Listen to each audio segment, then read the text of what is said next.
What is going on, Guardians, and welcome back to another Destiny gameplay video. In this video I'm going to be kind of elaborating on my whole Sky Sniper setup that I use on my Titan. You know, a lot of people have said this has sort of become one of the things that they're recognizing my gameplay for, is this whole Sky Sniper setup. So I really enjoy this. This really has become sort of my my go-to, whenever I'm just kind of going into the Crucible casually and I just want to have fun. This is what I do. And it's not just a build that is only about having fun. It certainly is a fun loadout to play, but it is really, it can be competitive, and I've been using it pretty consistently in Trials of Osiris. And this week it's on Anomaly, which is a little weird, and the ceilings are kind of low in most places, so it's a little difficult on certain maps like that. But Exodus Blue, man, this is so much fun. And on Rusted Lands, as you can see, if you watch my Rusted Lands highlights, there's lots of the sort of Titan skating sniping going on in that video. So I wanted to kind of elaborate on this. First and foremost, as a quintessential part of this build, you have to be able to Titan skate. And Titan skating is it's really not that difficult to do. It can be a technical thing if you sort of play with it, but just kind of getting the basics is really, really simple. You jump and you're gonna double tap the jump button after that. So it's pretty much a triple tap. So you there's a little bit of a pause after the first jump. It's like jump, jump, jump, and then you'll start to carry that momentum. You can see that in the gameplay pretty much anytime I'm trying to get around the map. You can see that, and use the audio cues to let you know when I'm hitting that jump button. And here you can see this is a super fun way to wrap up a match. I came into this match late, and we came from behind. We were down quite a bit when I came into this match.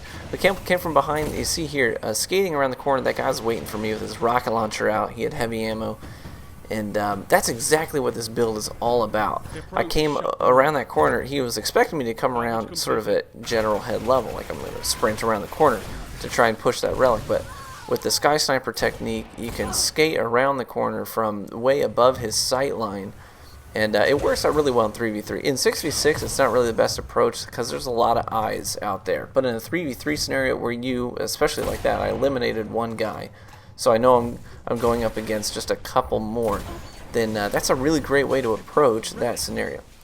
Now, like I said, Titan skating is a huge part of doing this because it's not about just jumping straight up in the air and hanging there.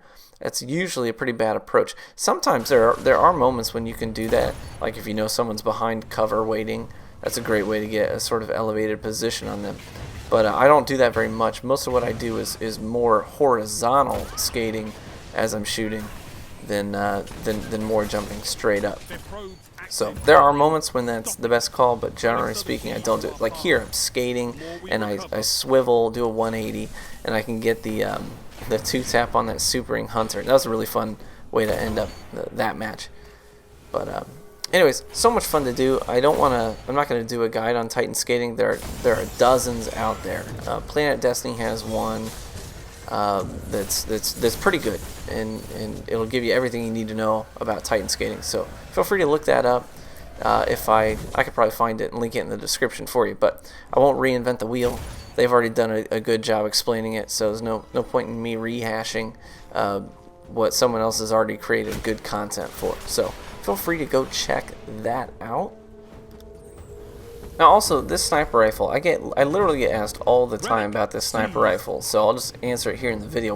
People want to know, why am I using this sniper if it has low impact, not high enough to one-shot overshielded opponents?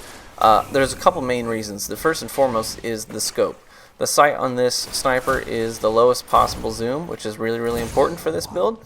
And also, there's like no obstruction, so you can see your peripherals entirely. You get to see everything. That's great when you're doing this sort of horizontal skating motion. It's kind of like drag scoping, but your momentum is what's doing the drag. And so you can see early when things are starting to enter the sight picture. It gives you a lot more time to adjust to it, and that's the primary reason why I use this sniper for it. Also, it's more forgiving. it has a high enough rate of fire that if I get a body shot, and I do get a lot of body shots when I'm doing this sort of sky sniping, you don't always land that headshot. So you can actually pop off a second body shot to drop them before your anti-grav thrusters run out. So those are the two main reasons why I use it. A lot of people villainize this weapon because of the aim assist. I actually use injection mold so that it's a lot faster handling, which drops the aim assist, so it's actually lower than most people's 1,000-yard stares with that short gaze on it. So it actually has less aim assist than most people's go-to snipers. So anyways, that's why I use this sniper primarily. Also, it's also about using your primary. It's not all about just using that sniping with the Sky Sniper setup, but your primary is great for especially when you have rushing shotgunners. So what happens is these guys they'll rush you with their shotguns. This literally happens all the time. Pretty much every time I play this build, maybe every other game, this happens, where a shotgunner will rush you, and I just jump backwards in ADS with my primary and gun them down, and they'll literally just sit there and wait. Like they just wait for you to come back down, and you don't come back down. Sometimes they'll sort of jump up to try and engage you, and you just got to be a little bit more clutch. You see that in my trials highlights. Some of the more skilled players can adjust to that on the fly. But even so, it happens, and it gives you just enough time to take advantage of their confusion and gun them down with your primary. So make sure you're doing that as well.